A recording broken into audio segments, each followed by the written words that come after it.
આવે એમાં ધરોડીનો શું વાંક છે?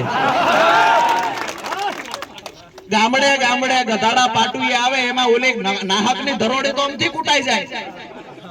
તમારે બાજુ હોય તો ભ્રષ્ટાચારના પૈસા લેવામાં બે રોડના કોન્ટ્રાક્ટમાં વેચી લેજો, પણ અમારા ખેડૂતોના પાણી ઉપર તમે રાજકારણ કરો છો, ભગવાન ક્યારેય તમને માફ નહીં કરે.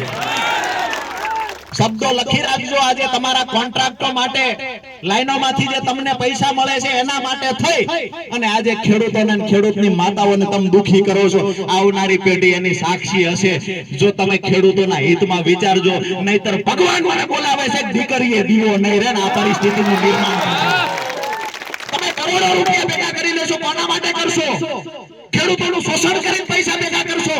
તમારી 50 કરોડ રૂપિયા 60 કરોડ રૂપિયા કમાવા માટે થઈ અને ખેડૂતોના જીવન દોરી સમાન સિંચાઈના પાણીમાંથી જે ખેડૂત પોતાનો પાક બચાવે છે, પોતે જે ઉત્પાદન લઈને પોતાનું ગુજરાન ચલાવે છે, પાણી ચોરી જવાના ધંધા તમે કરો છો ને, ભગવાન ક્યારેય તમને માફ નહીં કરે.